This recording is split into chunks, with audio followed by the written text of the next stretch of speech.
नमस्कार, आपका पसंदीदा कार्यक्रम मसला देख रहे हैं आप और मैं हूं आपके साथ ज्योति।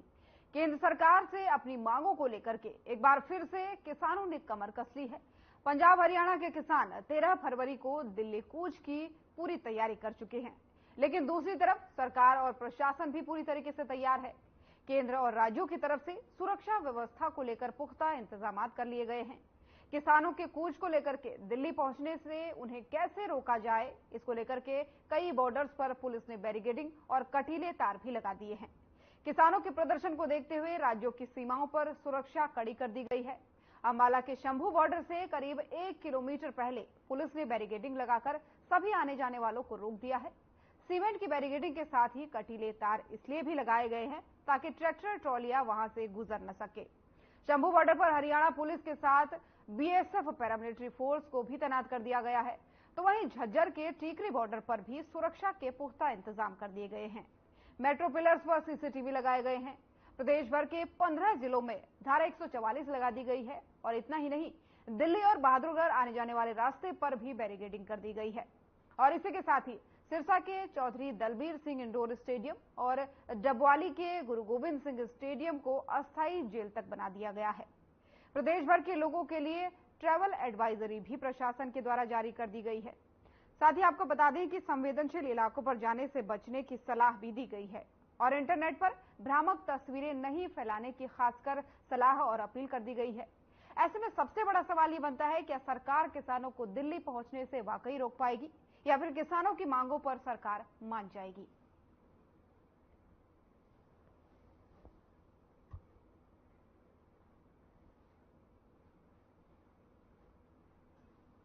प्रदेश में 13 फरवरी को किसान संगठनों द्वारा दिल्ली कूच के आह्वान के चलते कानून व्यवस्था बनाए रखने के लिए हरियाणा पुलिस द्वारा सीमावर्ती तथा अन्य संवेदनशील जिलों में व्यापक प्रबंध किए गए हैं।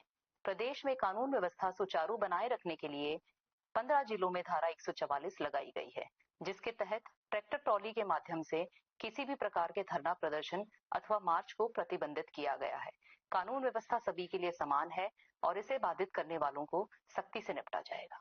कुंडली, बड़ी, बहादुरगढ़ और साथ लगते अन्य क्षेत्रों के विभिन्न औद्योगिक संगठनों द्वारा भी प्रशासन से अनुरोध किया गया है कि वे इस प्रकार के धरना प्रदर्शन को रोकने के लिए आवश्यक कदम उठाएं, क्योंकि पिछली बार भी इस प्रकार के धरना प्रदर्शन से उनका काफी आर्थिक नुकसान हुआ था और इन क्षेत्रों में यातायात बाधित होने से कई व्यक्तियों को अपनी नौकरियां भी गंवानी पड़ी थी।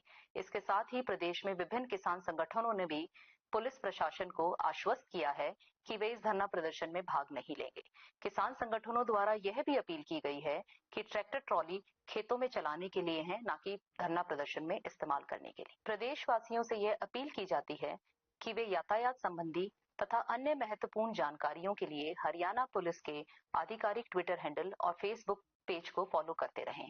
इसके साथ ही पंजाब जाने वाले यात्रियों से भी यह अपील की जाती है कि वे हरियाणा पुलिस द्वारा सोशल मीडिया पर समय समय पर जारी की जाने वाली ट्रैवल एडवाइजरी को फॉलो करते रहें और अनावश्यक रूप से यात्रा करने से बचें।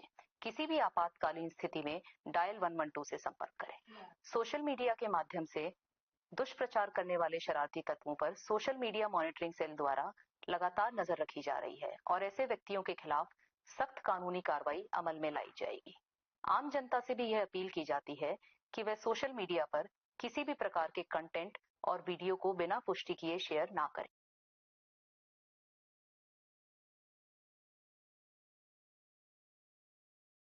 से तैयार नजर आ रहे हैं दिल्ली कूच करने के लिए। ऐसे में सरकार अपनी तरफ से पूरा प्रयास कर रही है कि बातचीत से बात बन जाए, लेकिन फिलहाल जो है वो दूसरे दौरे की बातचीत भी है, किसानों के साथ चल रही है। तस्वीरें आपको दिखा रहे हैं जिसमें कई केंद्रीय मंत्री मौजूद है, किसान नेता मौजूद है। सरकार अपनी तरफ से अभी भी प्रयास कर रही है कि किसी तरीके से बातचीत से मामला हल हो जाए, लेकिन किसान जो है वो अपनी मांगों पर अड़े हैं और उनका कहना है कि इस बार मांगे मनवा कर ही मानेंगे। अब ऐसे में जो है प्रशासन के द्वारा पूरी तरीके से सुरक्षा के पुख्ता इंतजाम कर दिए गए हैं। कटीले तार बॉर्डर्स पे बिछा दिए गए हैं, बैरिकेडिंग लगा दी गई है। कई कई जगहों पर बैरिकेडिंग्स को भी वेल्डिंग से जोड़ दिया गया है और साथ ही साथ कटीले तार लगाए गए हैं ताकि कोई ट्रैक्टर ट्रॉली जो है वो बॉर्डर पार न करने पाए। और ये भी प्रयास किया जा रहा है कि जो पंजाब के किसान है वो हरियाणा में एंटर न कर पाए। तो सुरक्षा व्यवस्था जो है उसके कड़े इंतजाम कर दिए गए हैं और चंडीगढ़ पुलिस के द्वारा एडवाइजरी भी, जो ट्रैवल एडवाइजरी है वो भी जारी कर दी गई है। लोगों को लगातार सतर्क किया जा रहा है कि बहुत जरूरी ना हो तो घर से बाहर ना निकले, इन रास्तों पर ना निकले। साथ ही इंटरनेट को लेकर के भी चेतावनी दी गई है कि किसी तरीके की भ्रामक खबरें ना फैलाई, कोई भी वीडियो, कोई भी तस्वीर बिना पुष्टि किए जो है उसको फॉरवर्ड ना करे। हालांकि 15 जिले अभी तक ऐसे हैं जिनमें धारा 144 भी लगा दी गई है ताकि किसी तरीके की कोई घटना अगर होती है तो उस पर नियंत्रण किया जा सके। तो ऐसे में आप देखने वाली बात यह होगी कि क्या वाकई में कल किसान कूच करेंगे, क्या किसानों की मांगे मानी जाएंगी, क्योंकि पूरी तरीके से तैयार किसान नजर आ रहे हैं। और 15 जिलों में हमने आपको बताया जैसे कि 144 लागू कर दी गई है और इतना ही नहीं, दिल्ली और बहादुरगढ़ आने जाने वाले रास्ते पर भी बैरिकेडिंग कर दी गई है। और इसी के साथ ही सिरसा के चौधरी दलबीर सिंह इंडोर स्टेडियम और डबवाली के गुरु गोविंद सिंह स्टेडियम में अस्थायी तौर पर उसको अस्थायी जेल बना दिया गया है, यानी कि अगर कोई किसी तरीके की घटना को अंजाम देते हैं या जरूरत पड़ती है तो वहां पर लोगों को बंद किया जाएगा। तो ये अस्थायी जेल 2 स्टेडियम में बनाने की बात कही गई है। और ऐसे में प्रदेश भर के लोगों के लिए एडवाइजरी जो है, ट्रेवल एडवाइजरी खासकर जारी कर दी गई है।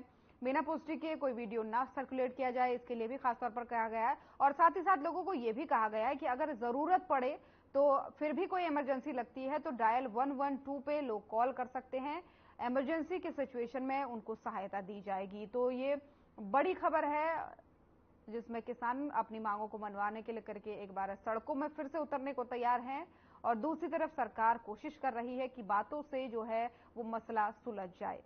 हालांकि संवेदनशील इलाकों पर जाने से बचने की सलाह दी गई है प्रशासन के द्वारा लोगों को, और इंटरनेट पर भ्रामक तस्वीरें नहीं फैलाने की भी बात कही गई है, अपील लोगों से की गई है। अब ऐसे में सबसे बड़ा सवाल ये बनता है कि क्या वाकई जो है किसानों को रोक पाएगी सरकार?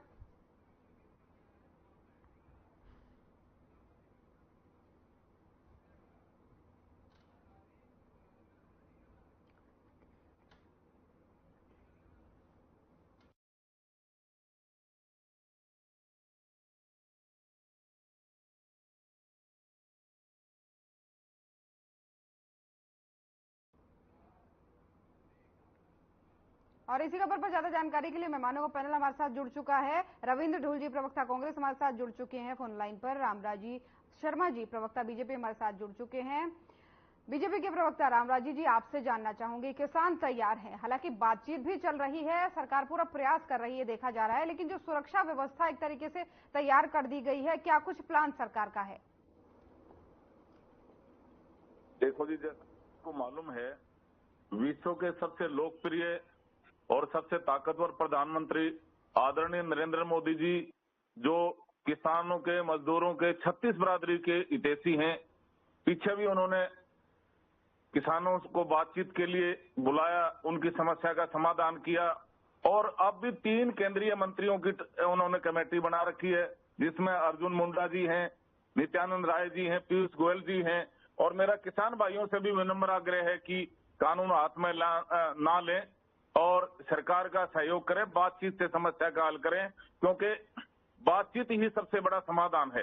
क्योंकि दूसरे भाइयों को भी तकलीफ होती है, ऐसा काम ना करें। मेरा भी विनम्र आग्रह है किसान भाइयों से, वह ऐसा कुछ ना करें वह जिससे अफरा तफरी मचे। और जो दूसरे शरारती तत्व हैं, जो देश विरोधी ताकतें हैं, वो इनकी आड़ में हमारे देश में अफरा तफरी मनाएं, ऐसा ना करें। दूसरा, हरियाणा के मुद्दे पे आ जाओ। हमारे माननीय मुख्यमंत्री जी खुद किसान के बेटे हैं, उन्होंने खुद किसानी की है। भाई, हरियाणा में उनसे बड़ा किसान हितैषी आज कोई है ही नहीं, क्योंकि किसानों के बच्चे, मजदूरों के बच्चे बिना खर्ची, बिना पर्ची के नौकरियां लग रहे हैं। हरियाणा से मेरिट के आधार पर नौकरियां दी जा रही हैं। भाई भतीजावाद, जातिवाद, क्षेत्रवाद और परिवारवाद, सभी वादों से ऊपर उठकर मेरिट के आधार पर नौकरियां दी जा रही हैं। समान विकास कार्य हो रहा है। और किसान भाइयों से मैं एक बार फिर विनम्र आग्रह करता हूं, माननीय नरेंद्र मोदी जी जो सबसे बड़े किसान हितैषी हैं, और चौधरी चरण सिंह जी बहुत बड़े किसानों के, मजदूरों के मसीहा रहे हैं, उन पर उनको देश का सर्वोच्च सम्मान भारत रत्न देकर बहुत ही महत्वपूर्ण काम किया है, बहुत ही ऐतिहासिक कदम उठाया है। पहले कांग्रेस की सरकार रही, उन्होंने कभी अभी सोचा भी नहीं, वो किसान विरोधी सरकार रही है। किसानों को सेक्शन 4 और 6 का नोटिस दे करके उनके सस्ते भाव में जमीनें खरीद लेते थे और उस पे कॉलोनियां काट कर उनको बेच देते थे, उसको बिल्डर को बेच देते थे। रॉबर्ट वाड्रा के पास मैं मेरा भाई है रविंदर ढोल हमारे क्षेत्र का है, मैं इनसे पूछना चाहूंगा रॉबर्ट वाड्रा के पास में ऐसा कौन सा नोट बनाने की मशीन है, इतने दिनों में इतना पैसा कहां से आ गया? और उन्होंने जहां जहां कांग्रेस की सरकार थी, हिमाचल में, राजस्थान में, हरियाणा में, वहां पे सबसे बड़ा बिल्डर रॉबर्ट वाड्रा कैसे बन गया है? ठीक है तो शर्मा जी, मैं यही कहना चाहूंगा, इस पर भी चर्चा करेंगे, लेकिन एक छोटा सा सवाल मेरा और है। किसानों का कहना है कि बातचीत के लिए सरकार बुलाती तो है, लेकिन वो बातचीत बेनतीजा निकलती है, इसीलिए हमें इस परिणाम तक आना पड़ा कि अब जाना ही जाना है 13 तारीख को दिल्ली। देखो, सरकार का मैंने पहले भी कहा, नरेंद्र मोदी जी किसानों के और मजदूरों के सबसे बड़े हितैषी हैं। जो कांग्रेस नहीं कर पाई किसानों के लिए, वो इन्होंने किया। पहले मैंने आपको बताया था, वह किसान का सेक्शन 4-6 का नोटिस थमा के सस्ते भाव में बिल्डर जमीन ले लेते थे, महंगे भाव में बेच देते थे। आज किसान के साथ में नरेंद्र मोदी जी खड़े हैं। आज कोई बिना किसान की मर्जी के 1 इंच भी जमीन उनकी नहीं ले सकता। आगे चर्चा जारी रखेंगे शर्मा जी, चर्चा जारी रखेंगे, क्योंकि कांग्रेस के प्रवक्ता रविंद्र जी भी हमारे साथ बने हुए, उनसे एक सवाल जरा सा ले लीजिए। रविंद्र जी, जिस तरीके से देखा जा रहा है, तस्वीरें लगातार सामने आ रही है, प्रशासन और सरकार पूरी तरीके से तैयार है। हालांकि एक तरफ बातचीत पर जो है मसला सुलझाने की कोशिश की जा रही है, दूसरी तरफ बैरिकेडिंग से किसानों को रोकने का प्रयास भी किया जा रहा है। तो ऐसे मामले में क्या